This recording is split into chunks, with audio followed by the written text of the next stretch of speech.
Good morning, folks. Hello. Good morning. Good morning, Ms. Quintana Patton Quintana. I apologize. How are you? I'm well, thank you. Thank you. Let's get started, folks. Is the appellant here? Who is appealing this case? Is it Mr. Eister? Good morning, sir. The appellant is Nob Hill Neighborhood Association, and I will represent the association. Thank you so much. Good morning to you too. So let's Thank get you, started. Mr. Chavez. You bet. Look, we are on the record. Good morning. Today's date is July 19th, 2021. I am Stephen Chavez, the city's land use hearing officer. This is a time-sensitive quasi-judicial administrative appeal from a decision of the zoning hearing examiner. The number is AC-21-9. A record of this hearing is being made by, it looks like we have a certified court reporter with us, or do we? Yes, we do. Miss Visaraga, good morning. And so let's make appearances for the record. Mr. Eister, you've already introduced yourself. And Miss Walker, you are here representing the applicant once again, correct? Good morning, everyone. Yes, I am. Good morning. Okay, and Miss Patton Quintana, let's swear everybody in all at once. Miss Patton Quintana, Miss Walker, Mr. Eister. Is there anybody else, Mr. Eister, that you will have testifying in this hearing? I don't expect to have that, no, sir. Okay, great. Everybody please raise your right hand. Do you affirm to tell the truth, the whole truth, and only the truth under penalty of perjury?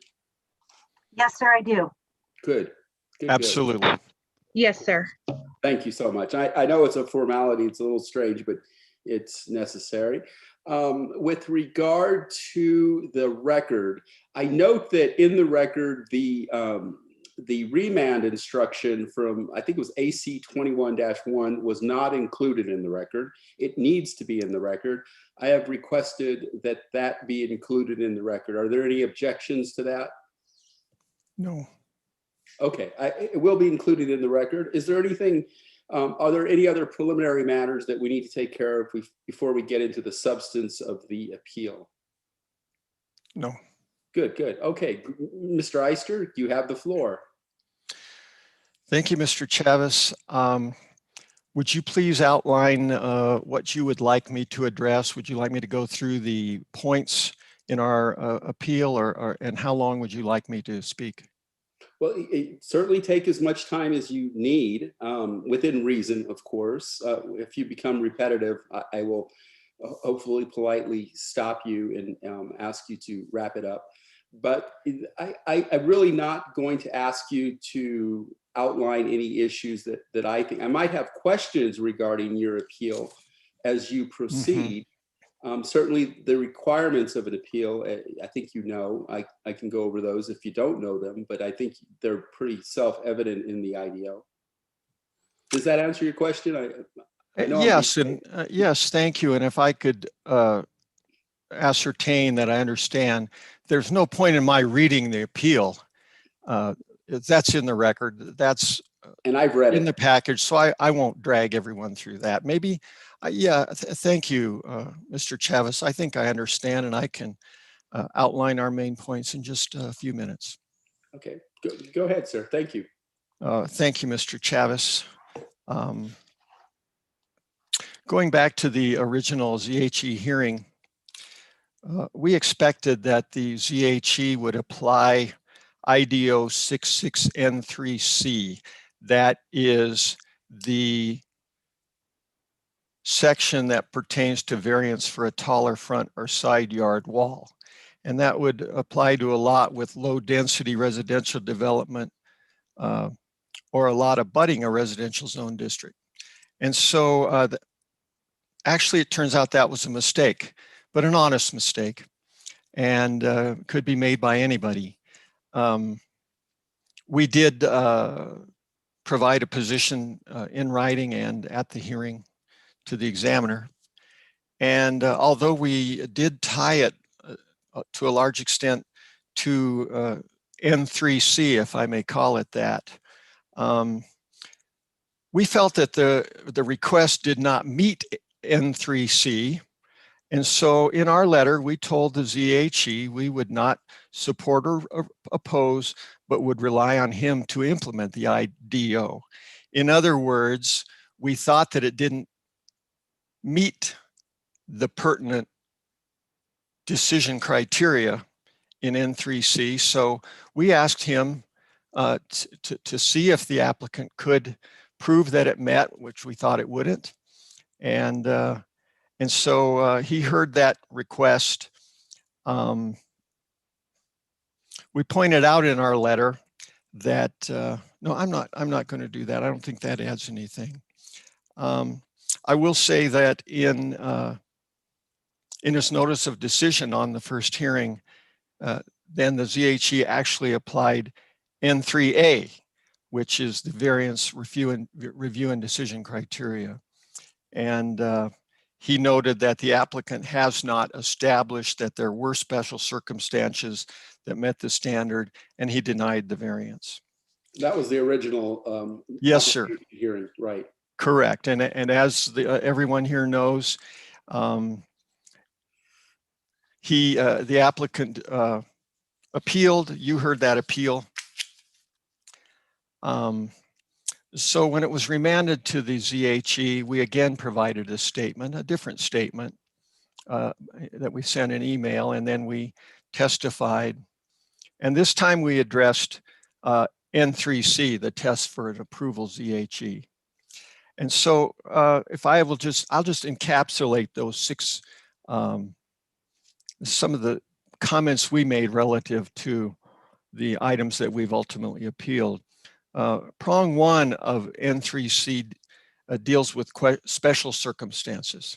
And during the hearing, we questioned the applicant's statement that few of the MXT corner lots on Silver Avenue are used as residences. The applicant said that their residence was one of very few residential uses in that MXT strip along Silver. We said, well, not so sure about that, but we hadn't seen that coming, so we weren't prepared to deal with it in detail. We did deal with it in our appeal. And you'll read in our appeal that we did an extensive review of the corner lots on the south side of Silver. We found there are 12 developed lots, that one is the subject lot, and that of those 12 lots, 9 of them do have residential uses. And so our appeal says that the ZHE erred in finding that this was a unique situation, that this was a residential use in an MXT lot in this location. Mr. Eister, may I interrupt you? Yeah, absolutely, sir. I see the evidence in that in the record. It's on page 12 of the record. And I thank you for providing that much specificity. It helps me to look back and see what was done with so much specificity. So thank you for that. You're welcome, residential sir. Uses that you indicate, some of them are also commercial uses, that is, or business uses. That is, there are home occupations, correct? There are some where, say at Michael Thomas Coffee, they have a coffee shop, but they also have 3 or 4 residences along Silver. There's a legal office where it appears that the owner lives somewhere in the house as well. Okay. That kind of thing. This was up until the IDO. This had become an OR zone, and originally these were all houses, and of course the subject was originally a house and is still a house. So some of them have migrated now toward mixed use and now what we call MXT. Shall I proceed? Oh, yes, thank you. You answered my question. Thank you. Yeah, that's a good question. I appreciate it. We also said in our testimony, Mr. Chavez, that if fumes are a bona fide problem, that they they inconvenience all of those lots along Silver with similar zoning and similar uses, and that they're not ameliorated by a 6-foot wall. A 6-foot wall doesn't do a lot to a series of fumes. Moving on to prong 2 of the ZHE test for variance ZHE, we argued that the request is materially contrary to public safety. And we related that all to eyes on the street, something you're familiar with, and I think everyone here is familiar with. And the ZHE found that the front wall does not block eyes on the street. And we would argue with that strenuously. If you look at page 8 of 12 of our submission, there is a view of the front of the property that's on Silver, and everyone has that, so I won't try and hold it up here. If you look at that, which is a photograph from the street, it's hard for me to say that I can see a person in there breaking in, or that the residents of the house can look out and keep an eye on the street. And then moving along to the street side yard, this was somehow missed by the ZHE. These are photos that were taken on May the 18th, and this lower photo is taken from Silver Avenue, and clearly it doesn't even have the picket fence on the top 2 feet. It's 6 foot opaque, and then it has this galvanized steel, which is 6 feet tall, which never comes up in the notice of decision or the record. So the ZHE made his ruling here based on incomplete evidence. Mr. Eister, the galvanized steel on the chain link fence, part of that, which is depicted in that photograph, is that part of Mr. Hoffman's yard? That's what the IDO calls the street side yard. The answer would be yes. Okay, so it's part of the legal yard of Mr. Hoffman. Got it. Okay. There's a possibility that it's actually on city property. I couldn't tell you that for sure. No, but it is what we would call the street side yard. I understand that, but what I meant was apparently it is a gate for a driveway. So that driveway is for Mr. Hoffman. Absolutely. It's not the neighboring, because I assumed it was the neighboring lot, but it's not. Oh, well, a good question, and you can ask Ms. Walker to be sure, but actually I have the IDO interactive map here, and I just see one lot, Mr. Chavis. Okay. It's the White House that is in the front of the lot, and the brown 2-story house that's in the back of the lot. So I'm going to say one lot. Is it in the record, this map, the interactive map? Is it in the record? I guess the IDO is included in the record, isn't it? No, it is certainly, but I guess my question is that map in my record? I didn't see that map. I mean, I can include that into the record, but I want to. Yeah, absolutely, Mr. Chavis. That IDO interactive map is public information and should be incorporated in your record. Sure. Okay. Yeah. Thanks for clarifying that.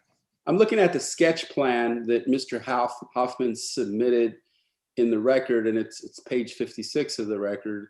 I think this was submitted in the earlier hearing, and there's an alleyway, and I assumed that was the alleyway, but maybe I'm wrong. I see the driveway. Okay, I get it. Mm-hmm. Okay, yeah, got it. Okay, and I'll clarify that with Ms. Walker. Thanks again. Go ahead. Yes, good questions. I appreciate that.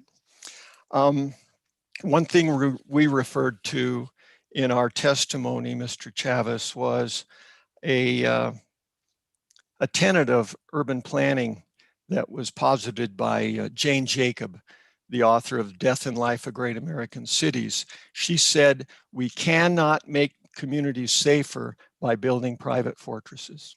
I read that. Thank you. Thank you. I appreciate that.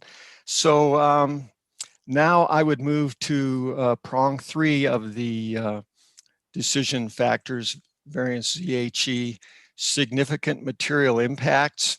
We argued at the second hearing that a white vinyl fence causes significant material adverse impacts because it diminishes historic architectural character, it diminishes historic streetscape, which is of great importance to the community.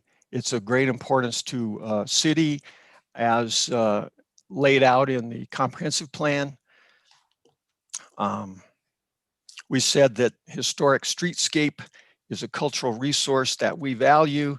It belongs to all the community, not just the applicant.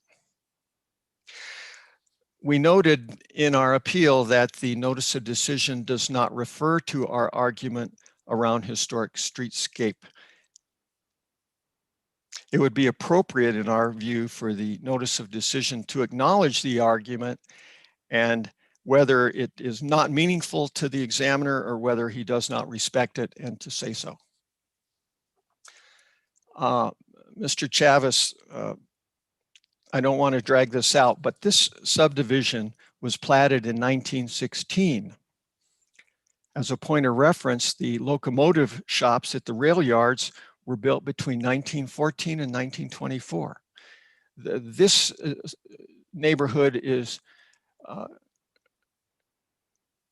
temporally consistent with the rail yards.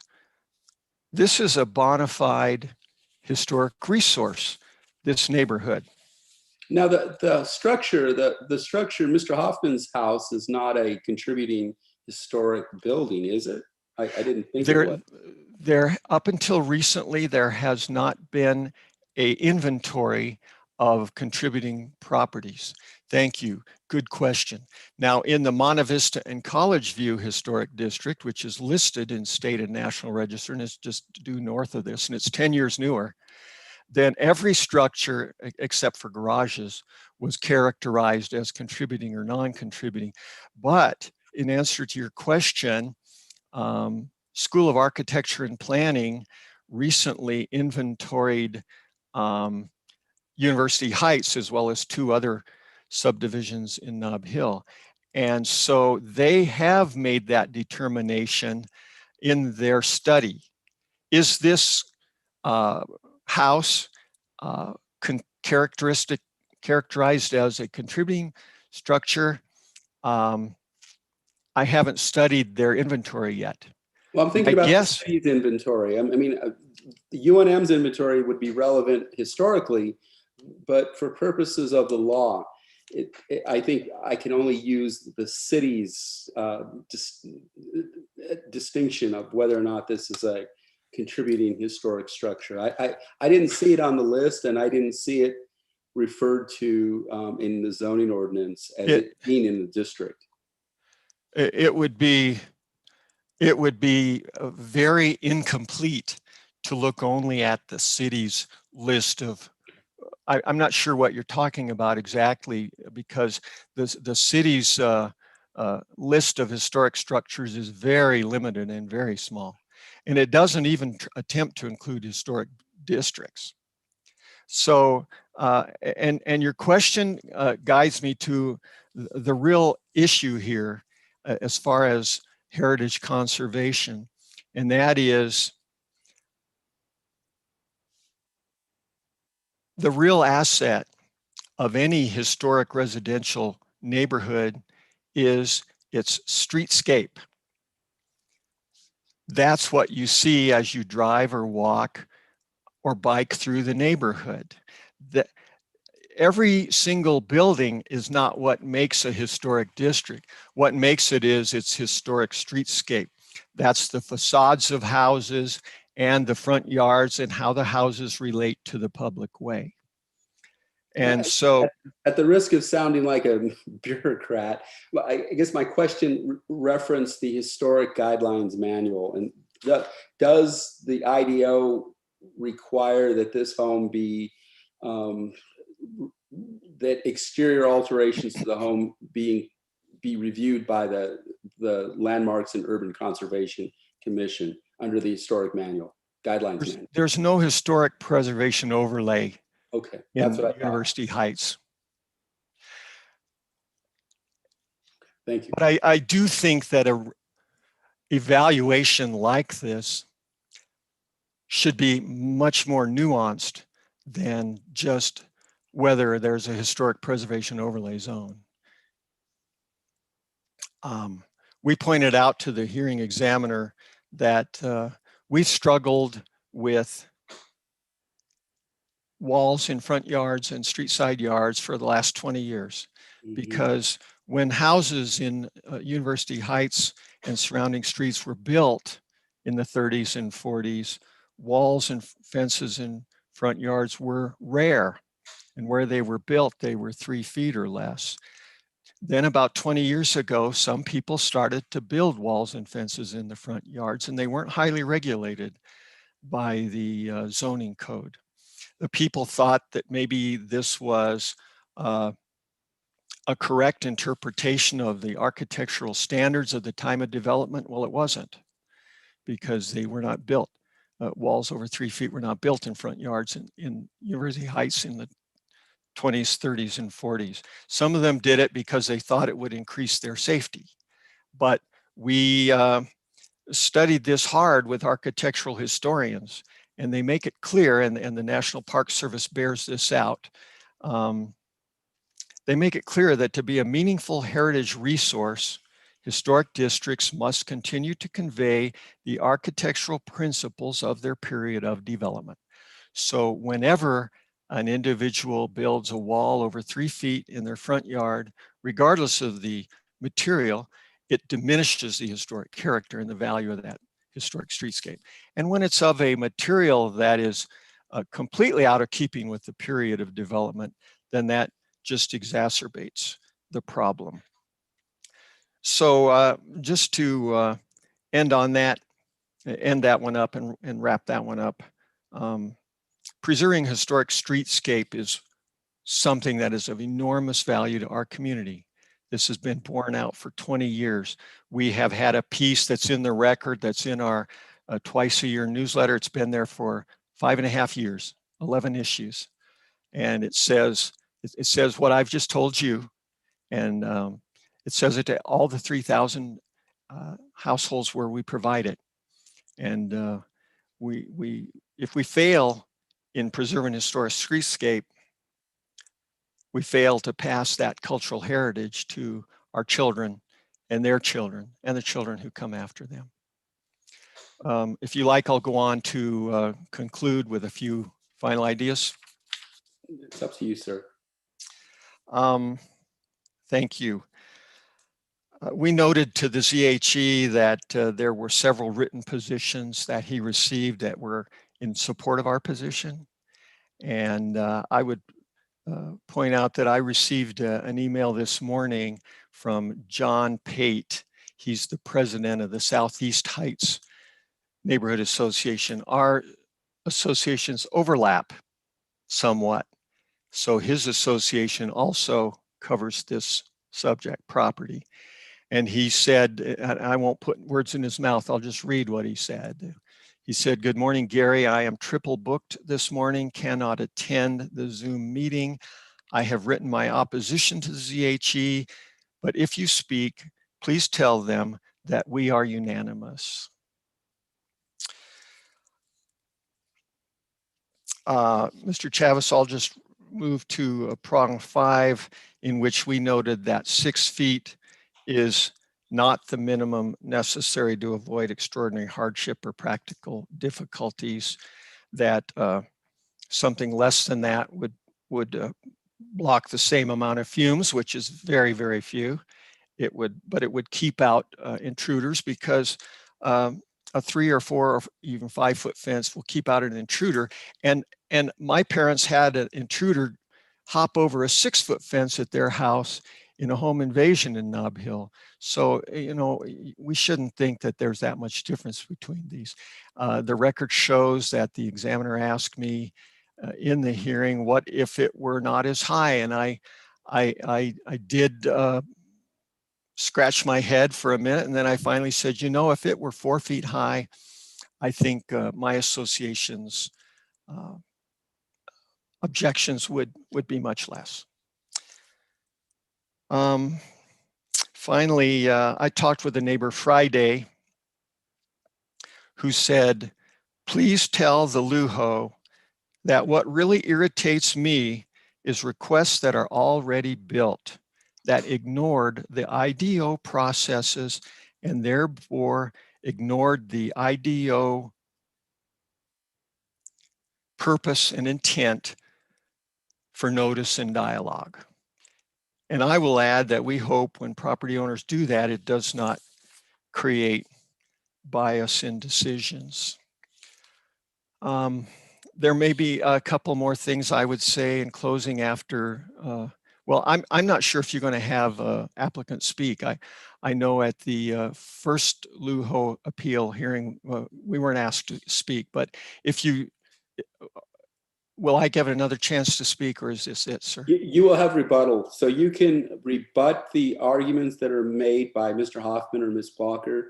Mm-hmm. You are subject to cross-examination as well as whoever else testifies. So whoever else testifies, you can ask them questions to clarify the record. Okay? So you have plenty of opportunity. And close, Mr. Chavez? I'm sorry? Will I have a chance to close? Yes, you will have a rebuttal argument. You will have the last argument. I'll express my confusion that you didn't ask for anyone to speak it's a on this at the first LUHO hearing, but it's your hearing, and so I'll yield the floor. Well, no, it's not my hearing. It's the public's hearing. This is a closed record review, and so at the last hearing, as I recall, there were not any. Whoever filed the appeal, I think, got to speak, and there was no party opponent at that hearing. Of course, that was a while ago, but I'm only guessing. But I'm assuming that there was no party opponent to that. I think Ms. Walker was the appellant on behalf of Mr. Hoffman. And so because it's a record review, it's not an open hearing like it is at the examiner's level. So everybody just can't speak. The appellant and the party opponent can speak and testify. The record is closed. You can call people to testify if you like at this hearing. That's appropriate. But if you don't do that, I can't let those people just speak. Does that make sense to you? And that's because it's a record review. It's the legal parlance for how this matter is to occur. It's not completely clear because we were present at the first LUHO hearing and were not asked by you to speak, but that's not necessarily important today. I don't recall that the neighborhood association was a party to that hearing. If you were a party to that hearing, then it was my mistake, and I apologize. But I review these records fairly well to make sure that there are parties that have entered appearances in the appeal, and I might be wrong because my memory isn't as good as it used to be, but as I recall, there was not a entry of appearance per se by a party opponent, the neighborhood association. So, okay. Thank you, sir. Okay, thank you. Now you are subject to cross-examination at this time. Ms. Walker, do you have questions for Mr. Eister? Only questions at this point. Then you can make an argument. No, I have no questions. Okay, thank you. Go ahead, Ms. Walker. Okay, I just wanted to touch on a couple of points that were just made. Referring back to the list of residential commercial use along Silver, I just wanted to touch on a couple of points there. Yes, they are correct in saying there are 12 lots zoned that way. That is correct. Yes, 9 of them are residential and commercial. But as I stated in the last hearings in my appeal, there are only 4 that are strictly residential. We're not talking about a business in the front and an apartment in the back. We're talking strictly houses that are just like ours, zoned the same along the same corridor. So what I stated that there are only 4 is correct. And if you refer back to their list, you will see that that is true. There's only 4 strictly residential. And that's what I found too. So, Yeah.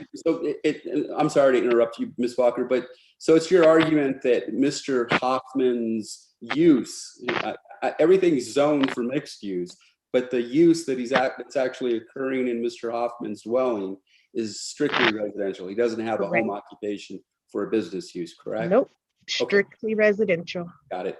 Okay, and another thing I wanted to touch on is Mr. Eister spoke a lot about the residential district. As far as the documents that the city is, I guess, using to go by, this property is not in the historical district. So I don't feel as though that is something that should be factored in, because I mean, and I know that for a fact because, I've done my research. In the beginning, when I first, started with this, yes, the fence was already up when I began. We've apologized numerous times because that probably wasn't the best way to go about it. It was really out of frustration when you're not able to even sit in your front yard and have a cup of coffee anymore after you've lived there for decades and decades. It just became frustrating. So it was kind of something that just happened. But since then, once I was able to get a hold of the IDO and get an understanding, it was a lot different because I have a pre-law degree. I start law school in the fall. So once I was able to get my hands on the IDO, then I was able to really understand what the criteria was, how the criteria and the requirements were to be met. So that's kind of where I went. And I understand that, yes, it was put up before, but I believe that if you refer back to all of the documents and all of the things that have been submitted up until this point, we not only prove that we have a special circumstance, we also met all 4 of the other requirements. And I think that was proven. We've gone item by item, and I've, produced information, produced documents, and everything. We referred back to the IDO on certain things. One of the other issues that they have is the material. I mean, times have changed. There's been a lot of referring back to 1914, 1946, 1980s. I could understand that if we were in the historical district. But being that we're not in the historical district, I don't think any of that even really pertains to us. I really don't. What I looked at the requirements of the IDO. There is a list of approved and there is a list of excluded. The vinyl is not excluded, nor is it listed. So in my opinion, if it's not directly excluded or prohibited, it would fall under or. This is just something different. Or other It's materials. not necessarily bad, You're but referring it's not to or prohibited. I'm sorry to interrupt you. You are referring to the language of or other material. There you go. That's exactly what I'm saying. So, I mean, I understand the opinion and I respect their opinion, but we're not going based off of opinions. This is based on the IDO, and the IDO, I mean, we have to stand behind the IDO. It has to stand for something. These rules and regulations are set here for a reason, and it helps to keep the bias and the opinions out. So being that we have met all of the requirements, we have proved that we've met all of the requirements. Even going back to the eyes from the street, the pictures that were submitted, you can tell that they're from a moving car going down the street. Okay, I understand that. But you can stand anywhere along Richmond and you can see in the window, you can see, and I've submitted pictures from multiple angles, and I'm not going to go into those because they're all in the record. I just ask you to refer back to those. My other issue is, one second. The term private fortress is being used a lot. It's not, and I've hit this point before in other hearings as well. It's not a private fortress. It just boils down to being able to use your yard again. And that's really all it bears down to. The neighbor that is directly across the street, she was a witness, Mrs. Margaret Forbes, in a couple of the first hearings. Her lot is strictly residential, so she would be one of the four. We're one, she's one, and then there's two more that are strictly residential. Mrs. Forbes recently put her house on the market because she can't take it anymore. There's no peace.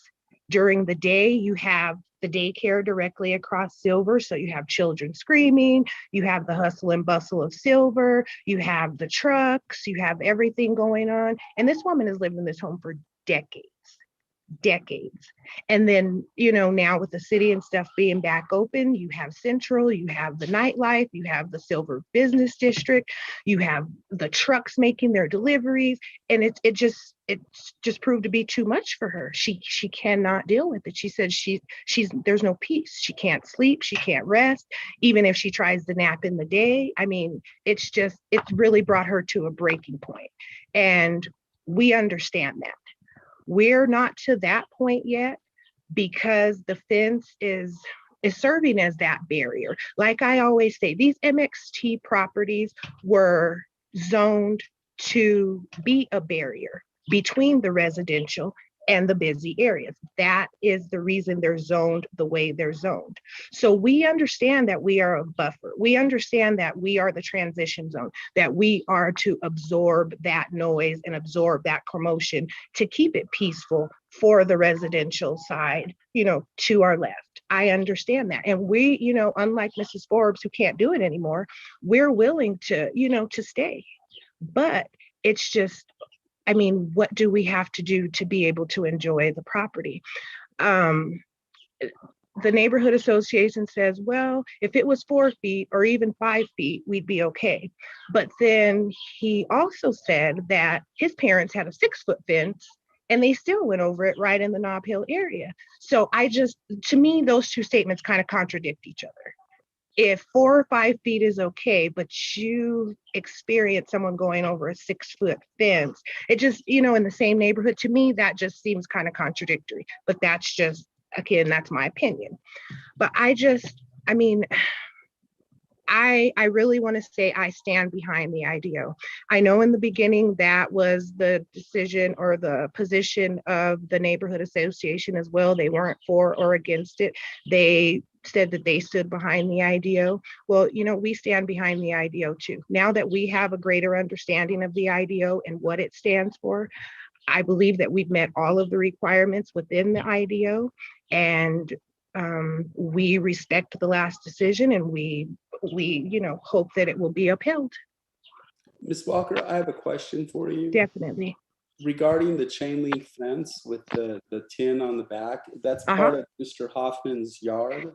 That is on the Silver side. That portion right there houses 2 boats and an RV. I so understand that but opens up. My question is, yes, I don't care what it houses. My question is it part of Mr. Hoffman's yard? Yes. Okay. And then my next question regarding that is, it looks like it's been there a while. Do you have let me finish. Okay. Do you have any understanding of how long that fence has been there? That fence has been there since the house was purchased. Okay. That fence original. When was the house purchased? That portion of the gate of the fence is original, because that whole portion that you're seeing with the chain link and the iron behind it, the whole thing opens up. It's a driveway. Okay, so again, my question is, do you know when the house was purchased? I'm just trying to get an idea of how long it's been there, because there's I want to say 76, but it's possibly 74. Okay, and the reason why I'm asking is because it looks like it was a non-conforming fence. That is, it existed before the IDO came into being. Yes, it was either 1974 or 1976, sir. Okay, thank you. Thank you so much. Now, are you finished?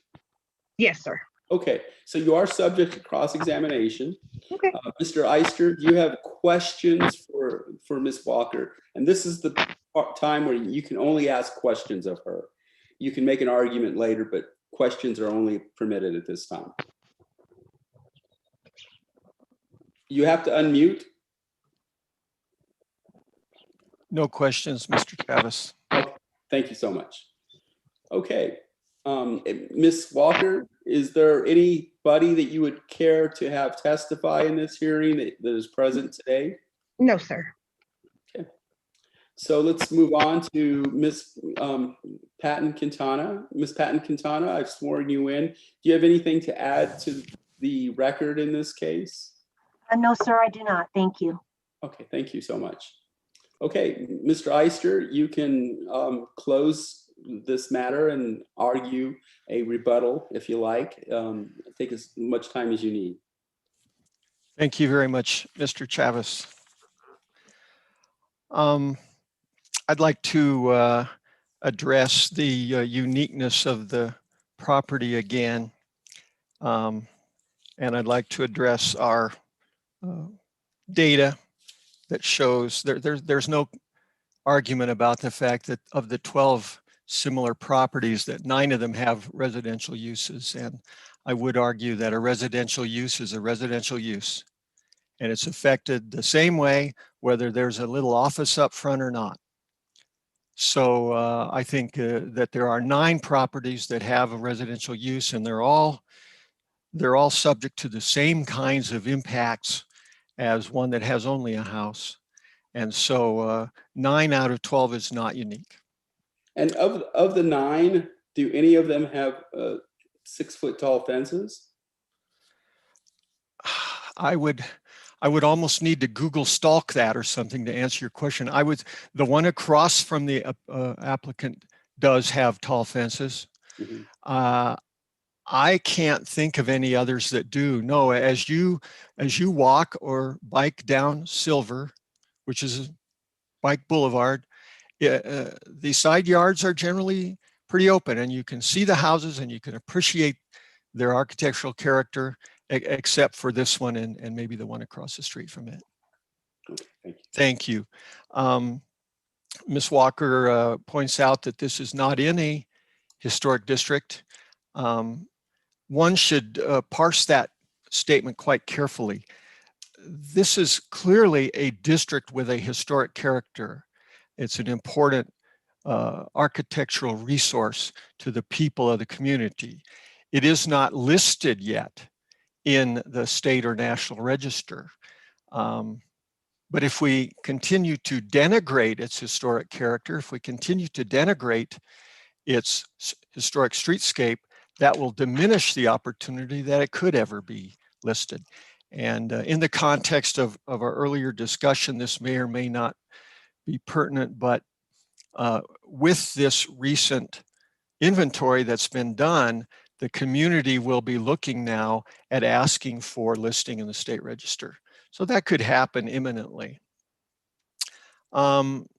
Ms. Walker pointed out that decision about the material should not come down to an opinion, and I agree with her.